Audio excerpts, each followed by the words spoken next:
বলা হয় যে আমাদের পাশে চলে গেল, বগুলে গিয়ে বলতে লাগলো, হ্যাঁ মা তুমি কে?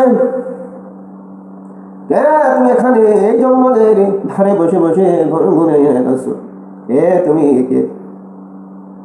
এবার সে বৃদ্ধ মহিলা জবাব দেয়,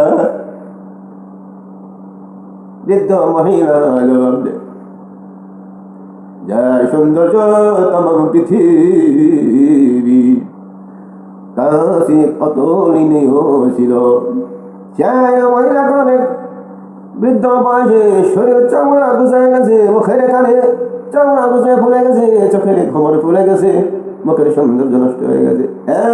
দুনিয়ার নারী খনেরা এত বাহাদুরি করিও না, এত শরীরের থাকারি করিও না, অহংকারে এত প্রতিহিংসা হইও না।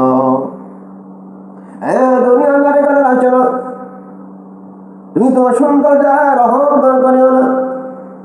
মনে রাখো তোমার সৌন্দর্য যিনি দিয়েছেন তিনি অনেক সময় তোমার কাছ থেকে তোমার সৌন্দর্যকে তুলে নিয়ে যাবে, তুমি কিন্তু ফিরাইয়া রাখতে পারবে না।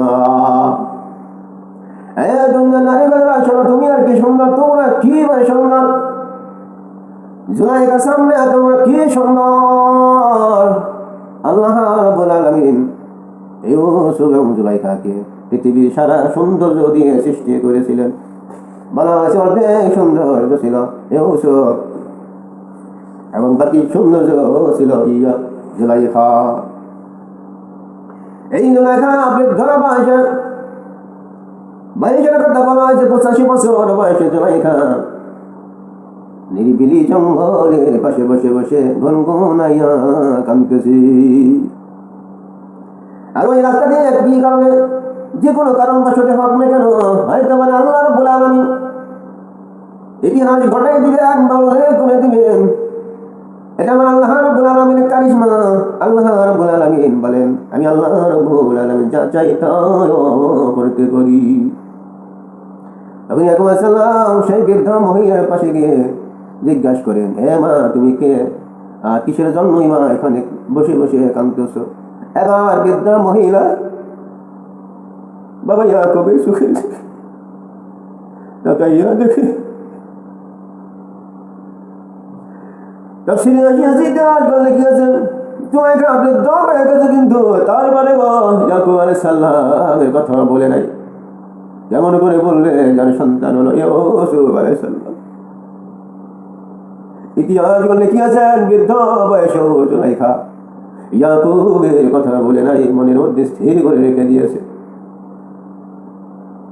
আল্লাহ রাব্বুল আলামিন জুলাইখাকে এবং ইয়াকুব আলাইহিস সালামকে তাফসীরে কারণ লিখিয়েছেন ইউসুফ আলাইহিস সালাম এবং ইয়াকুব আলাইহিস সালাম এদের দুইজনকে আল্লাহ রাব্বুল আলামিন জুলাইখাকে স্বপ্নে যোগে দেখাইয়া দিয়েছিলেন। আল্লাহ রাব্বুল আলামিন বলে দিয়েছেন, হে জুলাইখা, ইনি হলেন ইয়াকুব আলাইহিস সালাম আর ইনি হলেন ইউসুফ আলাইহিস সালাম। এই ইউসুফ এবং ইয়াকুব এরা হলো বাপ বেটা। জুলাইখা, তুমি এদেরকে চিনি রেখো, কোনদিন তোমার প্রয়োজনে লাগতে পারে। সুবহানাল্লাহ। সেই কথা আল্লাহ রাব্বুল আলামিন ঘটাইয়া দিলেন। ইয়াকুব আলাইহিস সালাম বৃদ্ধ মহিলার কাছে গিয়ে বলেন, নরম সুরে বলেন, ইয়া মা কিসের জন্য এই নিরিবিলি স্থানে বসে বসে কাঁদতেছ? এবার জুলাইখা বাবা ইয়াকুব আলাইহিস সালামের চোখের দিকে তাকাইয়া চক্ষু দিয়ে পানি ছেড়ে দিলেন। ইয়াকুব আলাইহিস সালাম বলেন, বাবা কাঁদো কেন, কিসের জন্য কাঁদো, কি হয়েছে?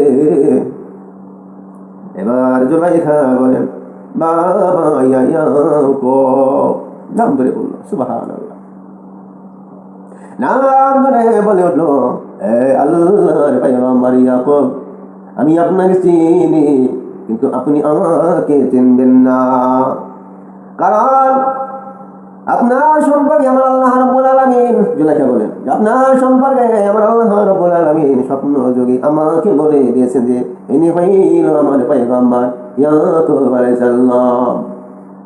তো যাই হোক, এখন কাঁদো কিসের জন্য?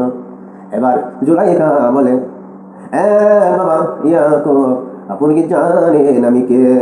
না, তা তো জানি না। তুমি কে মা, কিসের জন্য এখানে বসে বসে কাঁদতেছো? বন্ধুরা আমার, এবার জুলাইখা হাজরে ইয়াকুব আলাইহিস সালাম চোখের দিকে তাকায় বলতে লাগলো, এই আল্লাহর পয়গম্বর ইয়াকুব, আমি হইলাম সেই বিশ্ব সুন্দরী, সেই বিশ্ব সুন্দরী জুলাইখা,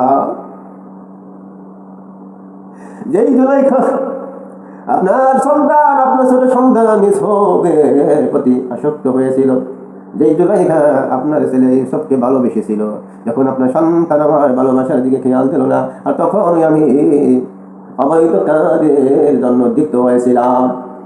এবার একবার সাল্লাম জুলাইখাকে প্রশ্ন করে, সুবহানাল্লাহ, এবার একবার সাল্লাম জুলাইখাকে প্রশ্ন করে, এ মা জুলাইখা, তুমি তো বৃদ্ধ হয়ে গেছো, তোমার শরীর চামড়া গোছাইয়া গেছে। হ্যাঁ মা জুলাইখা, হ্যাঁ পৃথিবীর মানুষ লক্ষ্য করে কথাগুলো শুনিয়েন, আমার আল্লাহ রাব্বুল আলামিন এমন কোনো জিনিস নাই যে তিনি করতে পারেন না।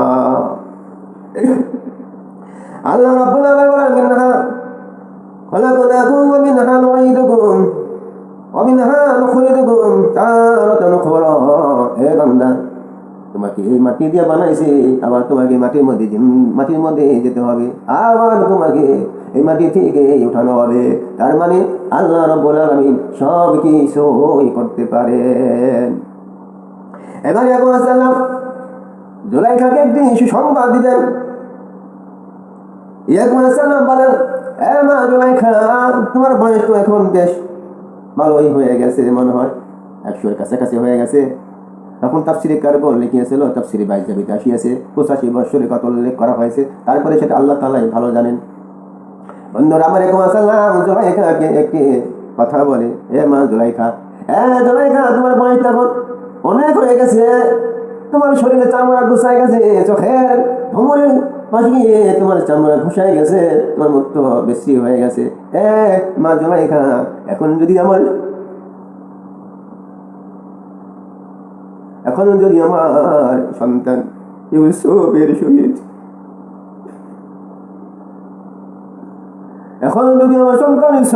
তোমাকে বিবাহ ব্যবস্থা করে দেওয়া হয়, এর মা জুলাইখা, তুমি কি খুশি হবা বা তুমি কি রাজি হইবা?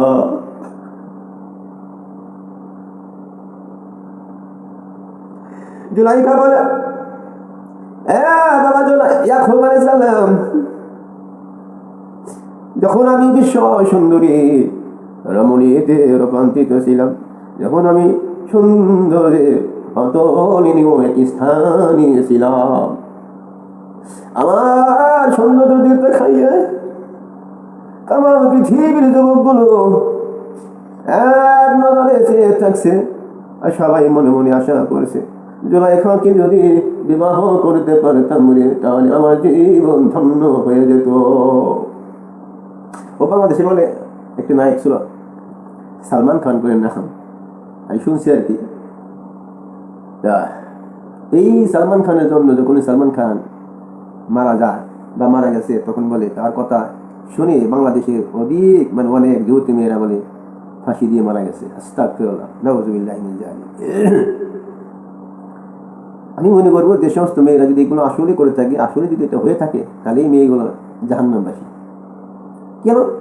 সালমান খানের জন্য সে মরবে কিসের জন্য? কি হয়েছে?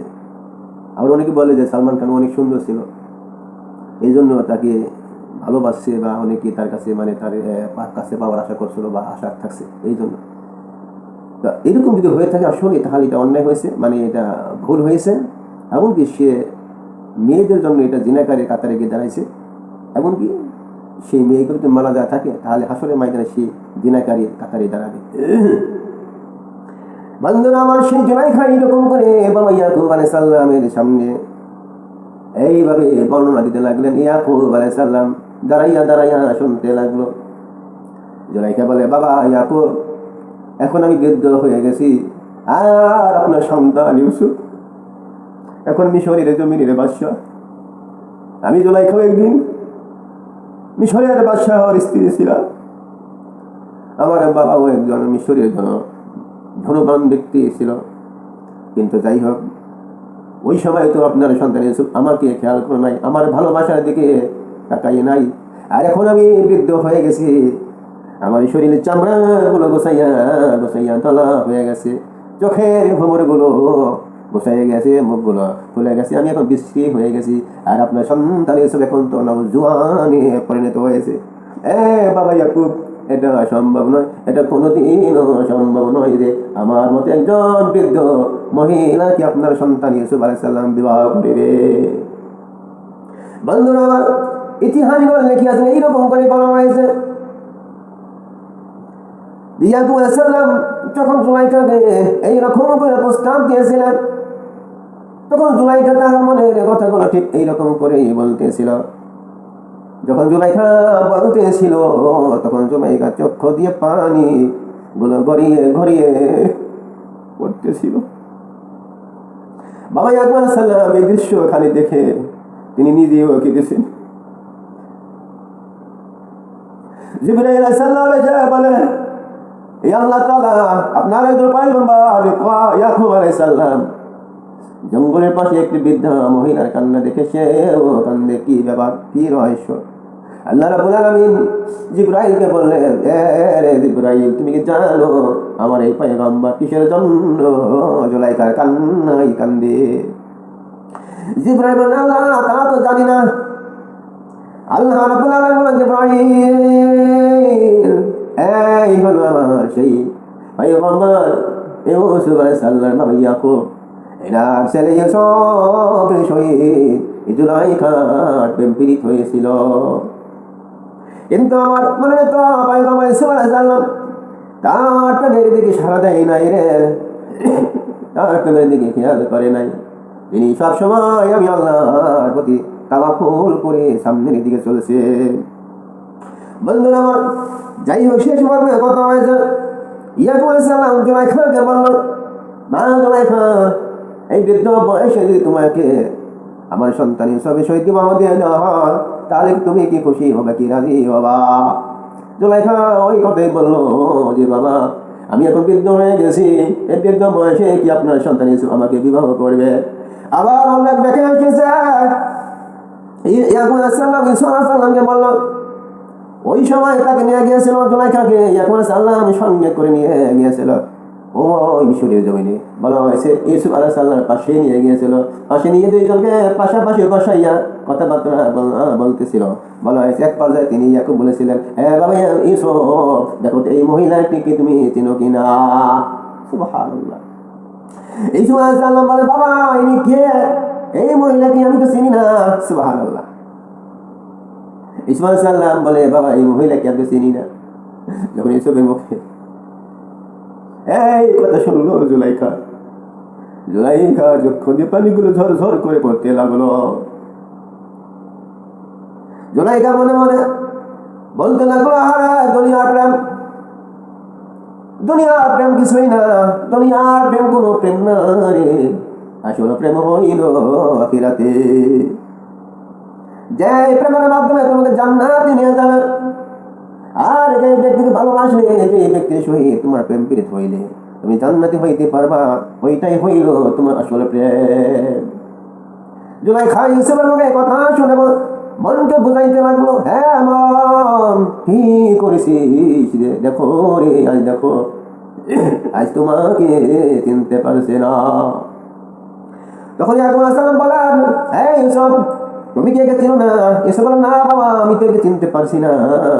ইয়াকুব আলাইহিস সালাম বলে, বাবা ইউসুফ, ইনি তো সেই মহিলা, ইনি তো সেই মহিলা যিনি মিশরের জমিনে তোমাকে ভালোবাসার জন্য, তোমাকে পাওয়ার জন্য কত কিছুই না করছে ইউসুফ, কিন্তু তুমি তার প্রেমের দিকে খেয়াল করো নাই, তুমি তার ভালোবাসার দিকে খেয়াল দাও নাই রে ইউসুফ।